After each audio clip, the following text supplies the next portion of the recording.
Hello, today we're going to talk about what common pathologies we might see inside a horse's mouth.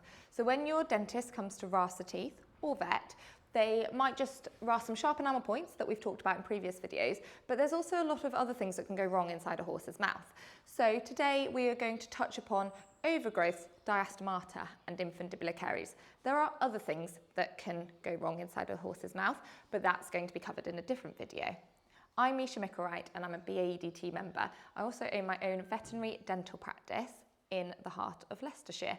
So we have our first patient of the day, and when he was examined previously, he's got overgrowths, and it's great for this subject matter. That's what we're going to talk about. Now, this horse hasn't ever had his teeth done. He's 6 years old, and therefore when we are thinking about first doing their horse's teeth, we think about doing them a bit younger.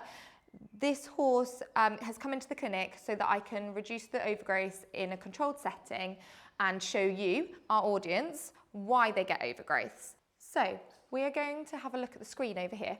Now, this is a horse that hadn't been seen for a couple of years, and this is why routine dentistry is just so important, because this would have started with a little overgrowth here. You can see the crown height at the back of the tooth is how high the tooth should be, and this front bit has really overgrown. Now, this poor pony did have quite a big injury to the soft tissue opposite. When the mouth is closed, this dug into the opposing gum. So we need to reduce this and make the pony feel more comfortable. But then also we need to see this horse regularly. It's a Welsh section A. So conformationally it has a little bit of a parrot mouth, and the top tooth was just sitting slightly in front of the bottom tooth, which is why it didn't wear evenly. If we see this regularly going forward, we can prevent this happening. So we're going to look inside this patient's mouth. Hopefully won't be as bad as this, but if we spot anything that is going on, then we can address it today and sort it out. So we're just looking inside this lovely patient's mouth. You can see at the back of the mouth, there's some excessive transverse ridge. This is on the occlusal, the chewing surface, and that's quite common in young horses. You can also see the sharp points on the outside of these maxillary cheek teeth and a little rostral focal overgrowth. All of this is quite common in young horses. So we will address the occlusal surface, reducing these ETRs, we will reduce this focal overgrowth, and we will rasp the sharp points. Now, because this horse is only 6, it will get sharp quite quickly, and these ETRs might come back again on the occlusal surface. Therefore, we will see the horse in around 6 months to balance the mouth and take off the sharp edges again. So the next pathology we're going to talk about is infundibular caries. But first of all, what are infundibulum? They are found only in the top cheek teeth, this is called the maxillary arcade, not in mandibular arcades. They are 2 crescent-shaped structures within the tooth. There's one at the front and one at the back. Infundibular caries range from grade 1 to grade 4. That just depends on what structure within the tooth the caries are affecting. It's good for equine dental technicians to be able to grade them so that we can compare when we see the horses year upon year. Grade 1 is nothing to worry about, and sometimes we might just advise monitoring. Grade 4 is when the infundibular caries progress so much that the tooth fractures. This is very painful for the horse and results in the tooth being extracted, which we're going to talk about in the next video, something to look forward to. We can now do something very cool, which is infundibular carie restorations. That's such a mouthful, so we just call it fillings. And that is filling these 2 crescent-shaped structures like we can see on the screen now, and this can prevent the caries from progressing to a grade 4. So we're going to have a look inside this horse. He is 20, he's a bit older, so might have some infundibular caries. It is a problem that we see in slightly older horses, but it can happen in horses less than 15 too. Hi, I'm Lisa Rothwell from Save and Insure. Horses were my life and my career for 20 years until a serious injury changed my life. We all know being around horses increases our risk of injuries and accidents.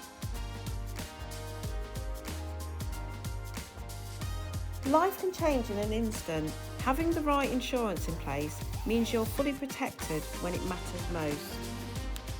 With my knowledge within the equine industry, I'm able to make tailor-made solutions to cover your needs. I can help families and individuals protect what matters most. If you would like to find out more how I can help you, please get in touch today.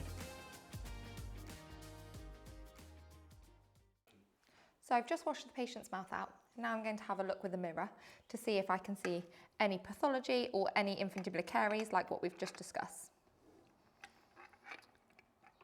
Once I've looked with the mirror and I've identified something that I want to look more in depth at, I can use an oroscope, which we can do on the yard. It's just a small camera and it plugs into my laptop, and in the clinic I do have it on a big screen for owners to see. So this is a video of inside a horse's mouth. We can look at normal infundibulum, which are cream in the middle. And then as we move throughout the mouth, you can see an example of an infundibular carie. And now we can show some that do progress through to the fracture stage. So now that I've finished the dental exam, we can see that there is infundibular caries in his maxillary teeth. I'm not that concerned. I'll debrief with my owner about whether they want to do a filling or infundibular carie restoration, as we call it, or whether she just wants to monitor in 6 months. Routine appointments are so important as horses get older due to these pathologies, and we do need to check them regularly. So for our third and final topic, we are going to talk about diastemata. So what is a diastemata? It is a gap between the teeth, as shown on the screen here, where food can get packed in. This can happen for various reasons. It can happen because you have displaced teeth which aren't in line and leaves a little gap for food to get trapped. It can happen if you have overgrown teeth, like what we've talked about previously in this video, causing uneven pressure and gaps between the teeth, packing food into it. Or you can have senile diastemata. This is the problem with Harvey. I met Harvey a year ago. With older horses, the root of the tooth is narrower than the clinical crown. It tapers down, as shown in the X-ray on the screen. You can see as this tooth erupts over the horse's lifetime, it becomes narrower. This creates a gap between the tooth and the neighbouring tooth. This was Harvey a year ago. He has quite moderate soft tissue pathology associated with the diastemata because of the food and the bacteria being trapped between the teeth. Not all horses suffer with soft tissue damage this badly. It could just be a little bit of gingival inflammation, which is inflammation of the gum.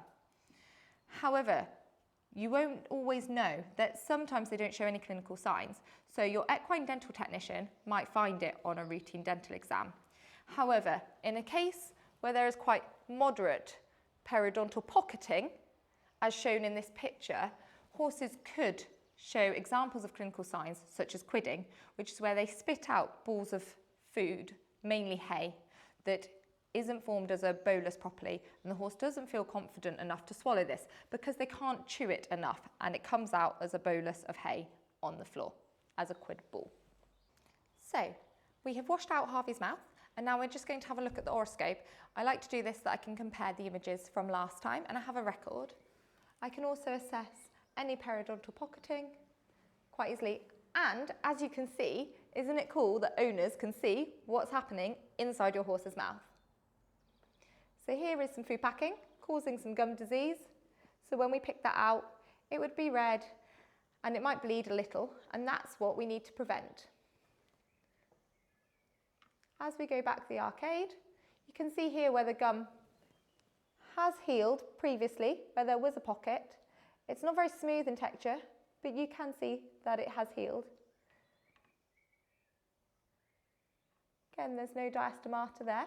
So we are improving, and he just needs some repeated treatments to continue that progress. So where he had diastemata between every single tooth previously, we now have these two at the front, which need treating, and a little bit of food packing there, but nowhere near as what it was before. So here we've picked and flushed out all the food material. You can see there's a little bit of bleeding on the inside, but this should now heal. And you can see the one behind that the food material was packed in, but there's actually not that much gum disease present. So we will continue to pick and flush these until completely clean on the rest of the mouth, and that should allow the gum to heal and have less gum disease. Thank you so much for joining us today for these informative videos. We hope you enjoyed it and maybe learned something new. A big thank you to the British Association of Equine Dental Technicians for allowing us to do these videos. Please comment if you've seen any of these pathologies before, and also maybe like, share and subscribe if you have enjoyed